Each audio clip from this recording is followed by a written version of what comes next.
Hello guys, അസ്സലാമു അലൈക്കും. അപ്പോൾ ഇന്ന് പെരുന്നാൾ ദിവസം രാവിലെ 5:30 എഴുന്നേറ്റ് എൻ്റെ നിസ്കാരമൊക്കെ കഴിഞ്ഞതിന് ശേഷം ഞാൻ നേരെ വന്നത് അലക്കാനുള്ളതൊന്ന് മെഷീനിലോട്ട് ഇട്ട് കൊടുത്തിട്ടുണ്ട്. അതിനുശേഷം കിച്ചണിൽ വന്നപ്പോൾ ഉമ്മ പഴമൊക്കെ കട്ട് ചെയ്ത് മാവൊക്കെ കൂട്ടി വെച്ചിട്ടുണ്ട്. അങ്ങനെ ഞാൻ ചായ കുടിയൊക്കെ കഴിഞ്ഞതിന് ശേഷം പഴം പൊരിക്കാൻ വേണ്ടി നിന്നു. പെരുന്നാൾ ദിവസം ഇവിടെ രാവിലെ പഴംപൊരിയും ബീഫുമാണ്. അപ്പോഴേക്കും മക്കളൊക്കെ എഴുന്നേറ്റ് വന്നിട്ടുണ്ട്. അപ്പോൾ അവർക്കൊക്കെ ചായ കൊടുത്തിട്ടുണ്ട്. ഇവിടെ ഇന്ന് 7:30ക്കാണ് പെരുന്നാൾ നമസ്കാരം. അപ്പോൾ ബാബുക്ക് അപ്പോഴേക്കും റെഡിയായിട്ട് പള്ളിയിൽ പോവുകയാണ്. അങ്ങനെ പഴം പൊരിച്ച സെയിം ചട്ടി തന്നെ ഞാൻ പപ്പടം കൂടി ഒന്ന് പൊരിച്ചതിന് ശേഷം ആ ഓയിൽ മാറ്റിയിട്ട് വെളിച്ചെണ്ണ ഒഴിച്ചിട്ട് അതിലോട്ട് ചിക്കൻ ഇട്ട് കൊടുത്തിട്ടുണ്ട്. അതിനുശേഷം അലക്കിയത് ഒന്ന് അയലിലോട്ട് ഇട്ട് കൊടുത്തു. ഫിനിമോൾ രാത്രി മൈലാഞ്ചി ഇടാത്തത് കാരണം രാവിലെ മൈലാഞ്ചി ഇടണേ. റിനു ആണ് മൈലാഞ്ചി ഇട്ട് കൊടുക്കുന്നത്.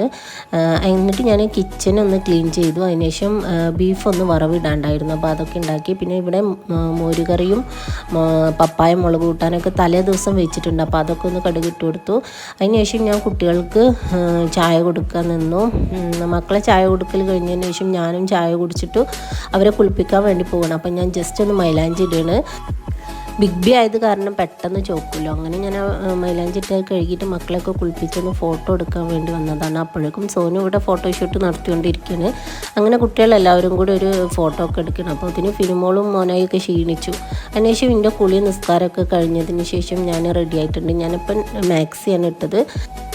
ഇന്ന് ഉസ്താദ് വരാൻ നേരം വൈകിയത് കാരണം കുറച്ച് ലേറ്റായി ഫുഡ് കഴിക്കാൻ വേണ്ടിയിട്ട്. ബാബുക്കിൻ്റെ ഫ്രണ്ട്സൊക്കെ എത്തിയിരുന്നു. അതിനുശേഷം ഫുഡ് കഴിക്കൽ കഴിഞ്ഞതിന് ശേഷം ഇതായിരുന്നതിന് ശേഷം അവർ പോയിട്ടാണ് പിന്നെ ഞാനും ഉമ്മയും ഇളച്ചിമാരൊക്കെ ഫുഡ് കഴിച്ചത്. പിന്നെ പാല് പിഞ്ഞ ഉണ്ടായിരുന്നു, ചെറിയ പഴം വെച്ചിട്ടുള്ളത്, അത് കുടിച്ചു.